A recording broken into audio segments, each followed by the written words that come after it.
Hi everyone, मेरा नाम है निशांत त्रिपाठी और हम एक और वीडियो के साथ आपके सामने आ गए हैं। ये वीडियो बाकी वीडियो से थोड़ा अलग है।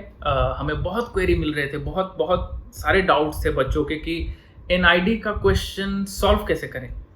बहुत सारे लोगों के पास सैम्पल पेपर भी थे, बहुत सारे लोगों के पास उसका सॉल्यूशन भी था, लेकिन कोई ये नहीं बात कर रहा था कि इसकी एनालिसिस कैसे होगी, हम उस निष्कर्ष तक, उस कंक्लूजन तक पहुंचेंगे कैसे एक डिज़ाइन प्रिंसिपल्स को लगा के एक डिज़ाइनर किस तरीके से सोचता है, डिज़ाइन थिंकिंग किस तरीके से की जाती है, उसको डिकोड किस तरीके से किया जाता है। तो हमने सोचा कि क्यों ना one of the toughest question को हम अटेम्प्ट करें, और आज के वीडियो में हम उसी को अटेम्प्ट करेंगे। वीडियो को एंड तक ज़रूर देखना and let's have fun.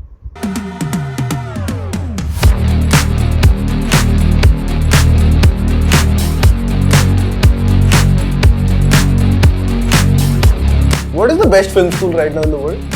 Design school jo. If you want to be a filmmaker, go to NIT. Ahmedabad. बहुत यूनिक बिजनेस है। डिजिटल जमाने में लिखने पे आप कैसे आ गए? नेमत और मैं कॉलेज में साथ में पढ़े हैं, रूममेट से national institute of design Ahmedabad में।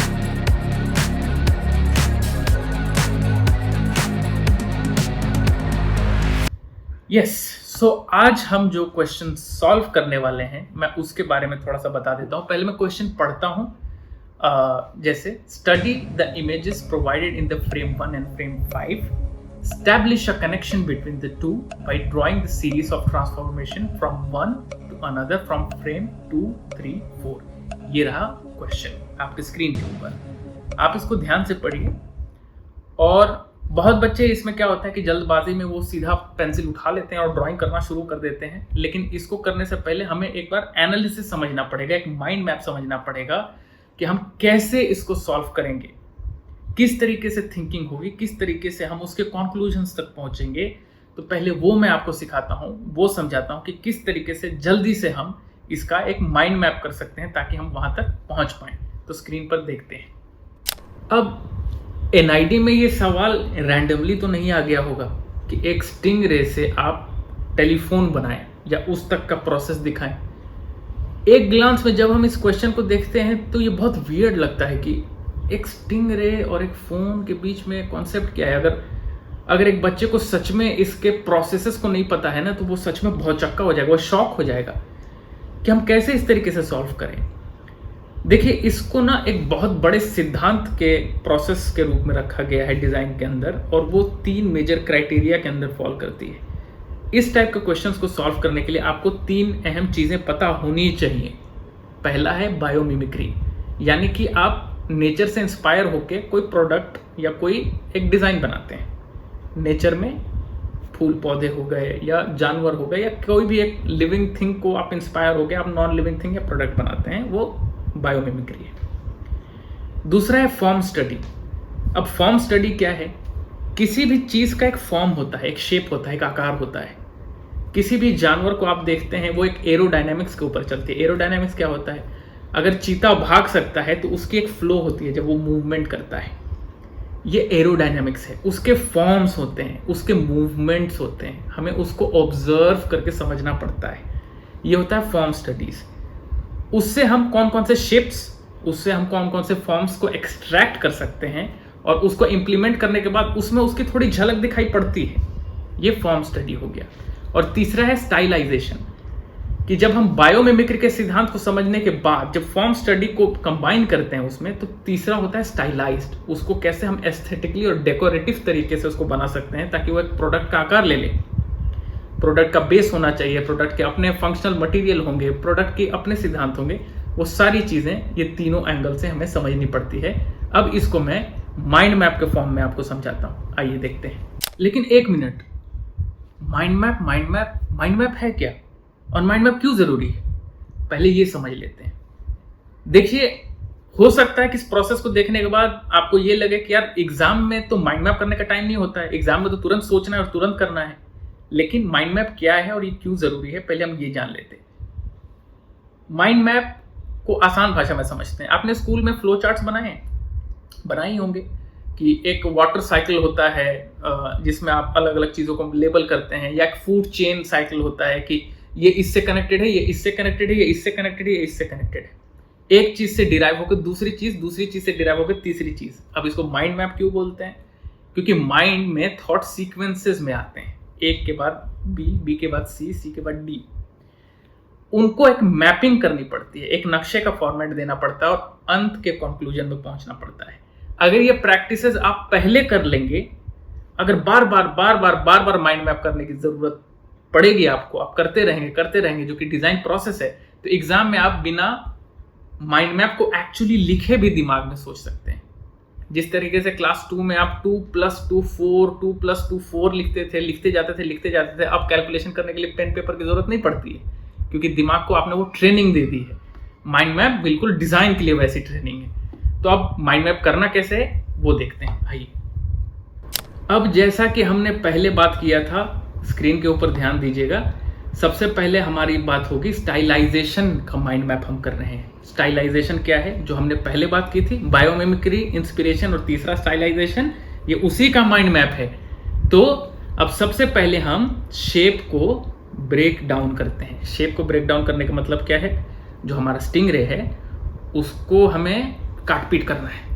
काटपीट करना है मतलब विजुअली काटपीट करना है, असली में नहीं काटपीट करना है। सो हमें विजुअली उसको तोड़ना है, एक्सप्लोडेड व्यू बनाना है, अलग अलग चीज़ों को करना है। अब इंस्पिरेशन हमें लेना है।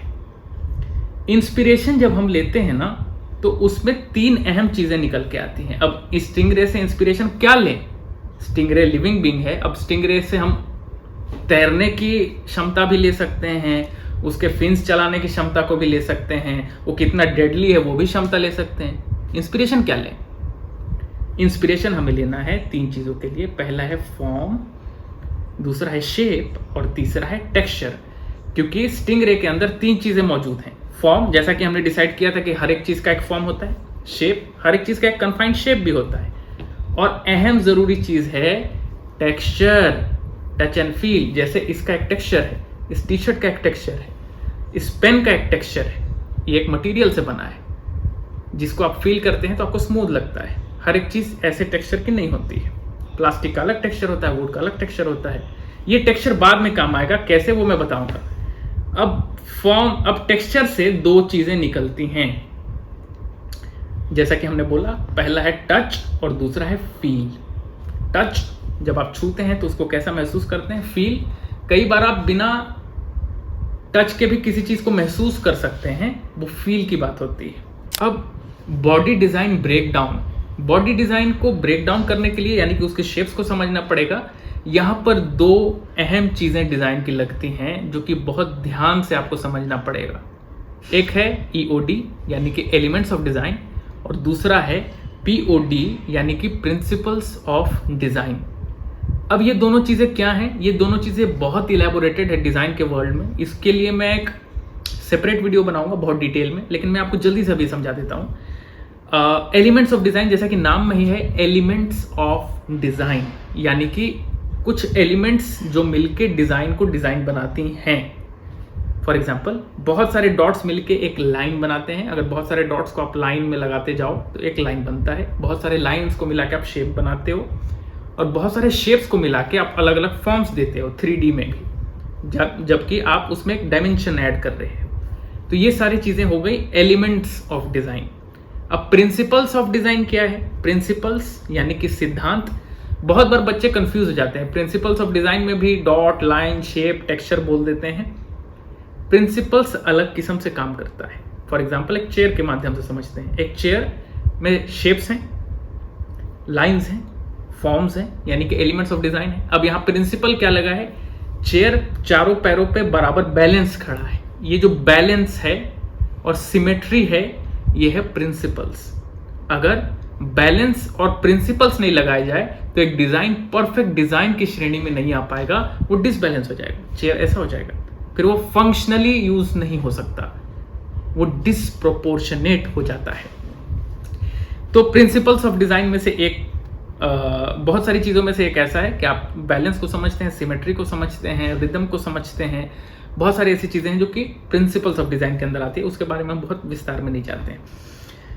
Principles of design, elements of design को लगाने के बाद आपको टच के नीचे मटीरियल एंड डायमेंशंस है, मटेरियल एंड डायमेंशंस, यानी कि मटेरियल क्या हो गया, वुड है, प्लास्टिक है, सेरेमिक है, ग्लास है, ये सारे मटेरियल्स हो गए। उसके बाद आपको समझना है डायमेंशंस के बारे में, इतना बड़ा फ़ोन होगा, इतना बड़ा फ़ोन होगा, इतना बड़ा फ़ोन होगा, कितना बड़ा फ़ोन होगा।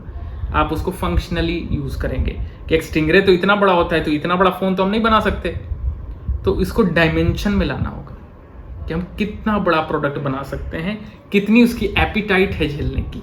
ये सारी चीज़ें विजुअली सोचनी है, ये सारी चीज़ों को लिखने नहीं बैठना है।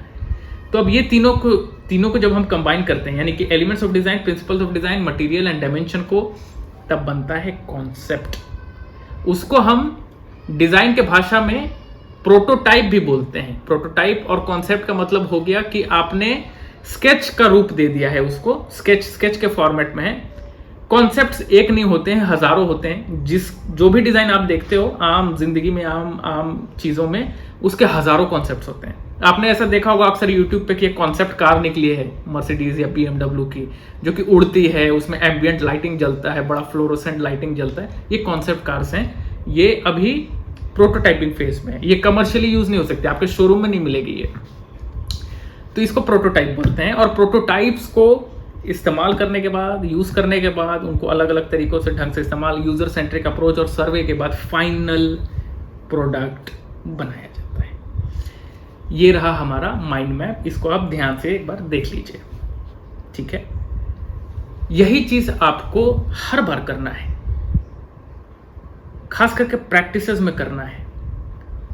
ये उन हजारों टेक्निक में से एक है जिसको हम समझाते हैं, बहुत इलेबोरेटली तरीके से समझाते हैं। मैं खास करके बहुत जोर देता हूं कि जब आप माइंड मैप करें, मेरे लिए बहुत सारे डिजाइनर्स का और बहुत सारे डिजाइन थिंकिंग प्रोसेसेस का अलग अलग वे है। मुझे लगता है कि ये सबसे कारगर वे है, ये मेरा मानना है, ये मेरा सोच है, ये व्यक्तिगत है, पर्सनलाइज्ड है। इसीलिए मैं माइंड मैप को बहुत अहमियत देता हूँ, माइंड मैप को बहुत तवज्जो देता हूँ, मेरे लिए बहुत इंपॉर्टेंट है।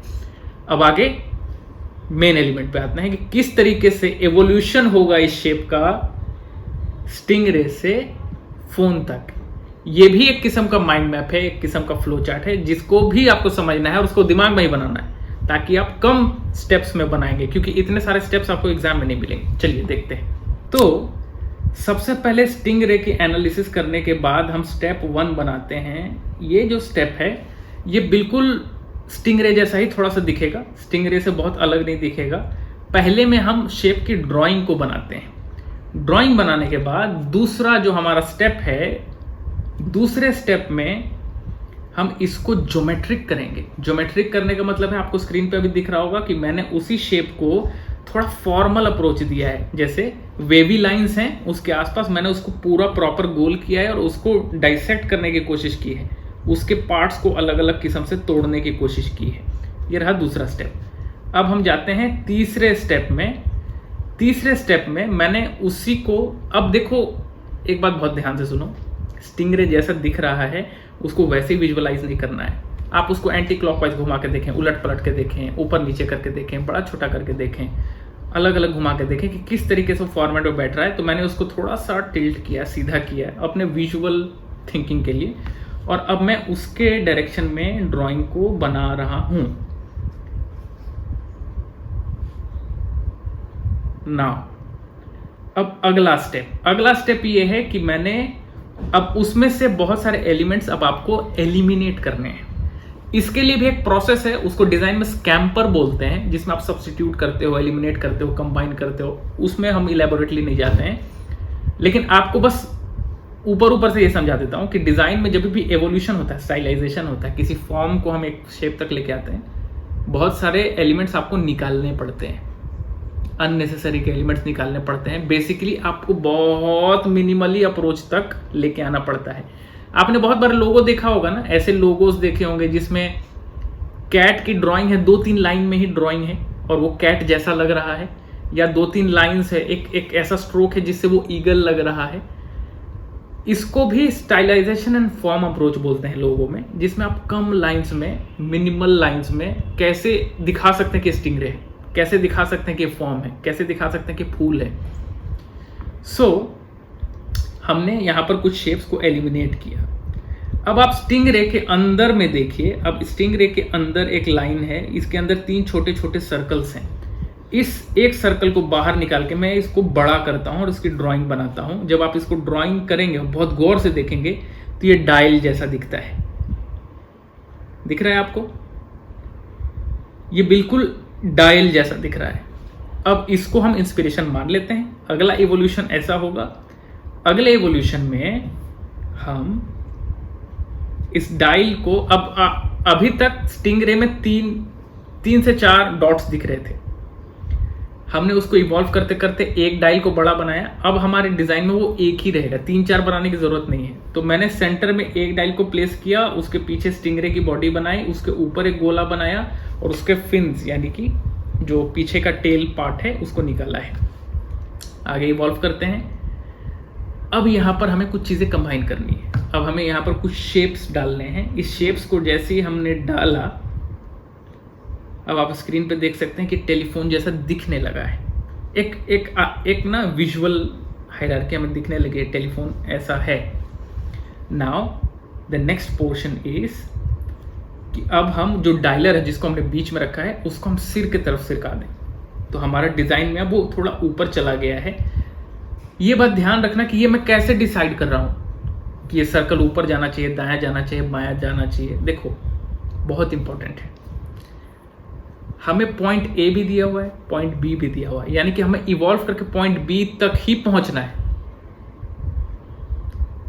हमें फ्री कॉन्सेप्ट नहीं दिया हुआ है। अगर क्वेश्चन ऐसा होता कि आपको स्टिंगरे दिया गया है, आप फ्रीली कोई भी ड्राइंग बना दो, आप फ्रीली कोई भी इंस्पिरेशन इसको लेके कैसे भी शेप का बना दो, तो आप कुछ भी बनाते चलता।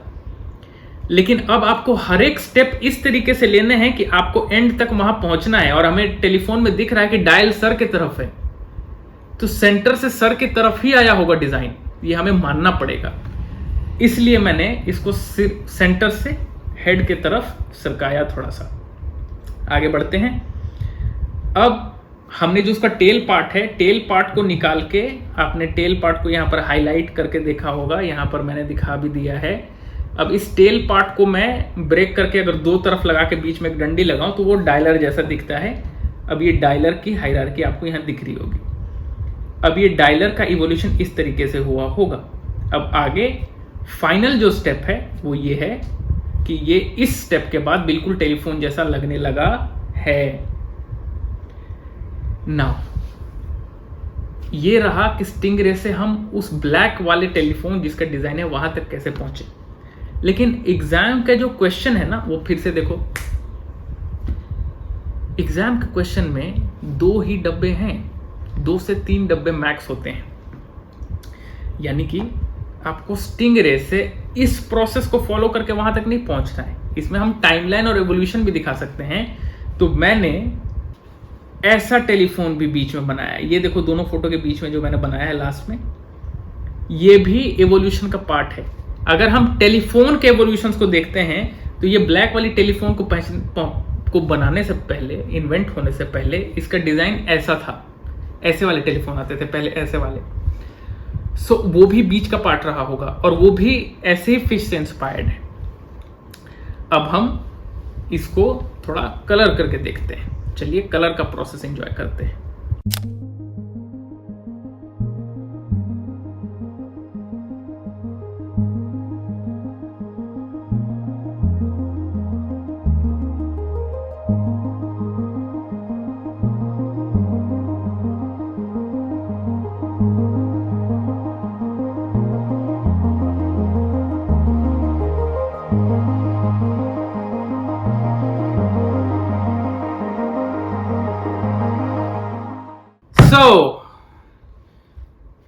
इस प्रोसेस से ये वाला क्वेश्चन इस तरीके से सॉल्व हो सकता है। बहुत अलग अलग रास्ते हैं, उसमें से एक आपने आज देखा। अब थोड़ी बातचीत कर लेते हैं। बातचीत करनी बहुत जरूरी है और ये बातचीत बहुत इंपॉर्टेंट है, तो ध्यान से सुनना।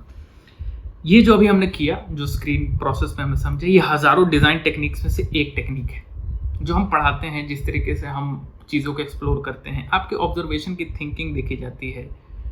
अब फिर से हम वही सवाल पूछते हैं, एनआईडी ऐसे सवाल क्यों पूछ रहा है? एनआईडी इसमें केवल आपकी ये क्षमता नहीं देख रहा है कि क्या आप डिजाइन थिंकिंग के प्रोसेसेस को जानते हो, वो ये भी देख रहा है कि आपकी जीके कितनी स्ट्रांग है। आप एवोल्यूशंस को कितना जानते हो, आप चीज़ों को कनेक्ट करना कितने अच्छी तरीके से जानते हो।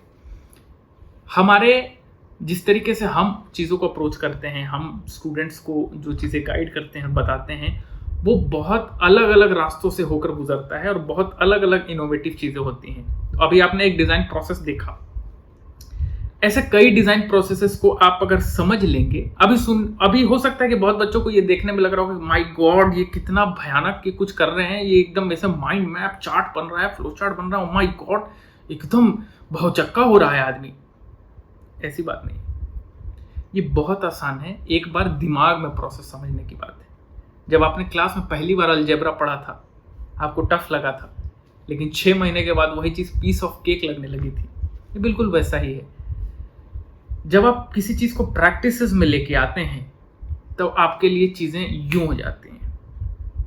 हमारे बच्चे इस पूरे प्रोसेसेस को इतने बार इंप्लीमेंट करते हैं, अलग अलग तरीकों से करते हैं, चीज़ों को समझते हैं, प्रिंसिपल्स को समझते हैं कि उनके दिमाग में ये सारी चीज़ें होने लगती हैं। और मैं चाहता हूं कि आपके साथ भी हो। देखिए, ये सेल्फ स्टडी में प्रोसेसेस को फॉलो करना पॉसिबल नहीं है, क्योंकि सेल्फ स्टडी में हमें मटेरियल मिल जाता है, हमें सॉल्यूशन तक भी मिल सकते हैं, हो सकता है, लेकिन इतने विस्तार में प्रोसेस को डाइव इन करके कोई समझाने वाला नहीं है। सो इसीलिए प्रिपरेशन बहुत इंपॉर्टेंट है और चीज़ों को समझना बहुत इंपॉर्टेंट है, क्रूशियल है। हम ऐसा नहीं है कि हम डायरेक्ट चीज़ों को इंप्लीमेंट कर सकते हैं। और ऐसे अगर प्रोसेसेस को हम जान गए, डिज़ाइन थिंकिंग को अगर हम जान गए, तो ऐसा क्वेश्चन क्या, इससे 10 गुना, 20 गुना, 50 गुना टफ भी क्वेश्चन अगर आएगा तो हम यू सॉल्व कर लेंगे। तो यस, आई होप आपको वीडियो इंफॉर्मेटिव लगी होगी, बहुत अच्छी लगी होगी, बहुत सारे डाउट्स आपके क्लियर हुए होंगे। लेकिन अगर कुछ डाउट्स हैं तो आप हमें क्वेरी फॉर्म में लिख के भेजिए। कमेंट बॉक्स में क्वेरी फॉर्म है, वहाँ पर जाइए, अपने डाउट्स को टाइप कीजिए। आप चाहें तो हमसे जुड़कर हमारे साथ प्रिपरेशन शुरू भी कर सकते हैं। हमारी नई बैच शुरू भी हो चुकी है और उसके लिए आपको स्कॉलरशिप भी मिल सकता है। तो मिलते हैं अगले वीडियो में नए टफेस्ट क्वेश्चन के साथ, नए सॉल्यूशंस के साथ और नई डिज़ाइन टेक्निक्स के साथ। Thank you so much.